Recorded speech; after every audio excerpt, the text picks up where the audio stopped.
Hello.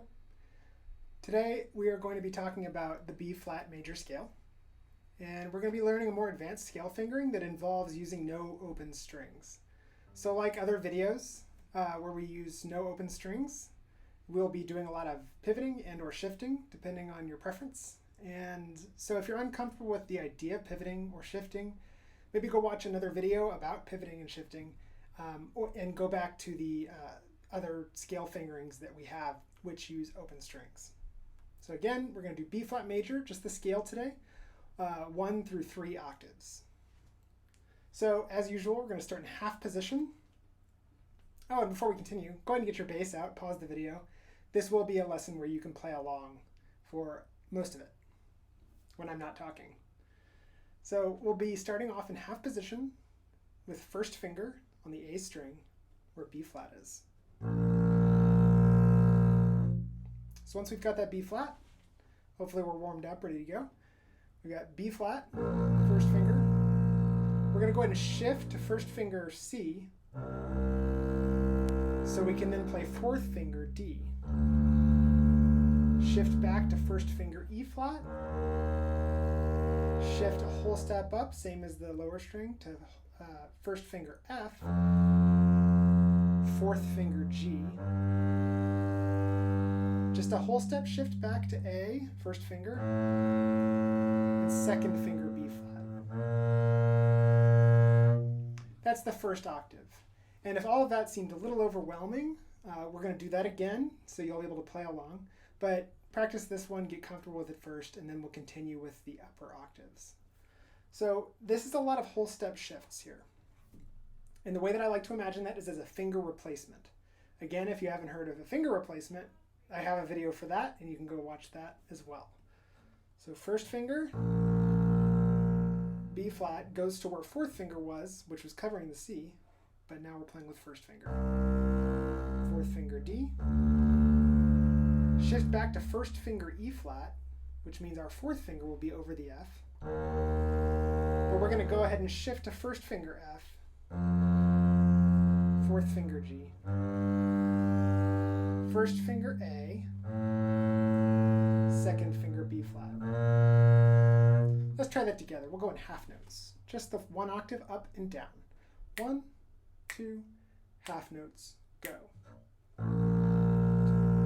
Remember, shift here, and then here.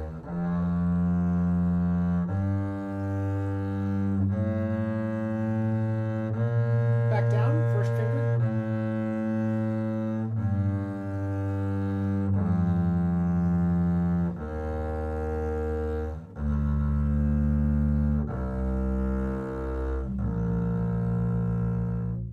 I'm going to give you one more fingering for when you're going back down, because my personal preference is to only shift 1-1 going up and 4-4 going back if I can avoid it.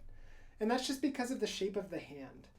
If I'm shifting up 4-4, my hand has a harder time staying in the good position that I want it to be in.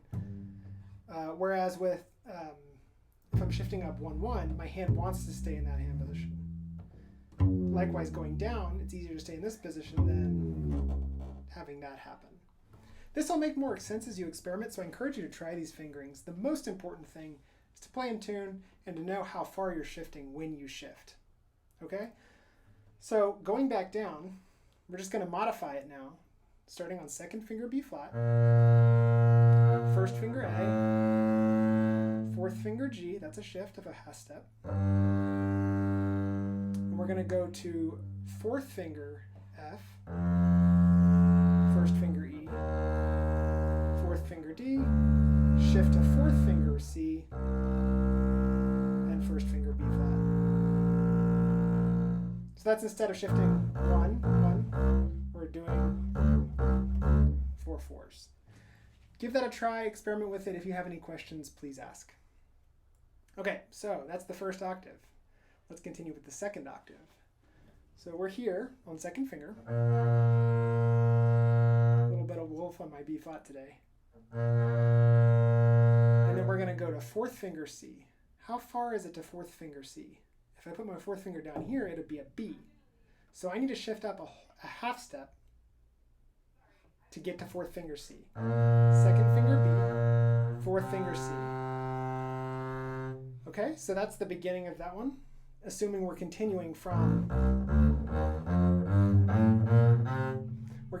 the same pattern of pivoting and shifting by whole steps and half steps. So now we're going to go to first finger D, second finger E flat, it's just a half step away, pivot up to a fourth finger F.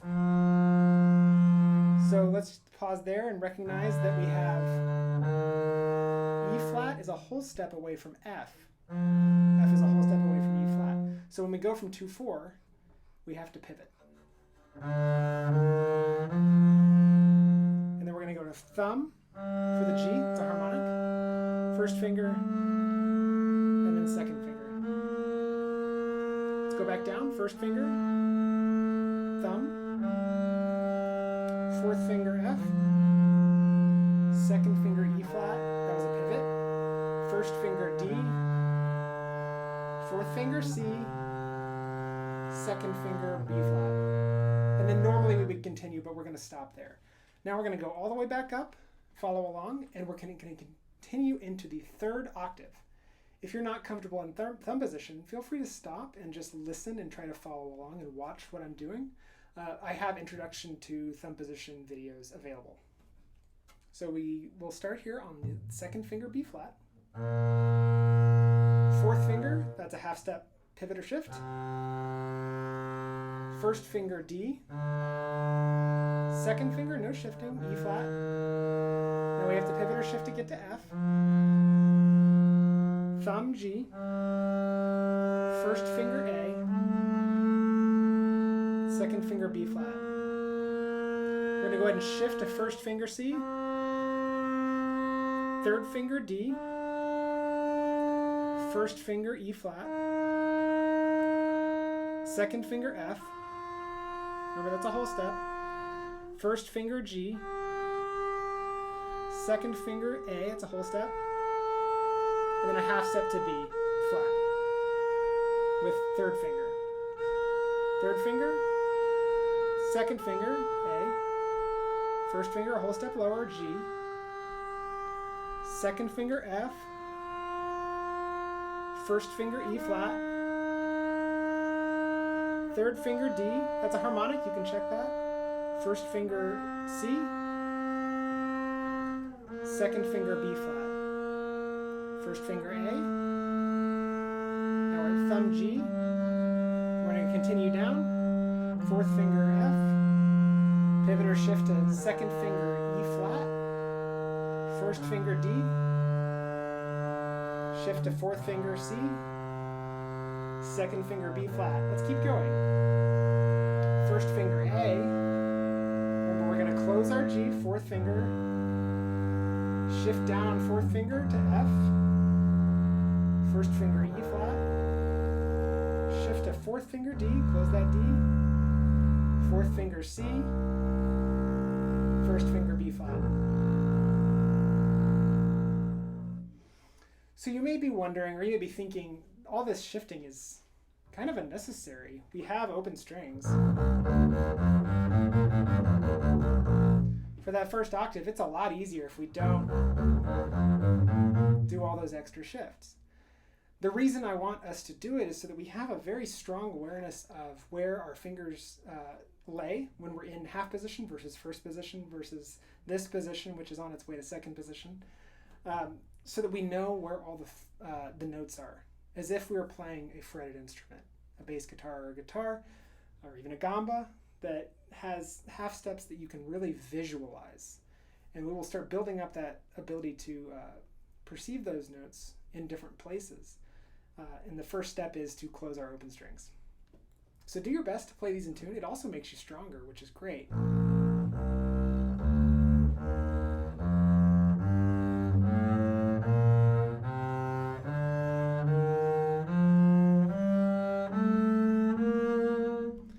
So let's play this together one more time. If you're a little confused still, maybe rewind and watch some more of that again. This will just be a play along. So listen, turn it up a little bit, listen to the pitch, and make sure that you're matching me as much as possible. We won't go too fast, but we will be continuous and I won't be reminding you of the fingerings. So if you don't quite have those, rewind and watch again. All right, here we go. So we're starting in half position, first finger B flat. Half notes at this tempo. Half, half. Okay? 1, 2, ready, go.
So I'm going to leave you with one more thing to think about and to remember as we continue practicing. And that is that shifting is a really important part of playing the bass. Small shifts, big shifts, medium shifts. We have to prepare those shifts and we have to shift in a way that allows the notes to flow together smoothly. So don't feel the need to shift too quickly. The most important thing is accuracy and staying relaxed and not panicking about a shift. With that, I will leave you.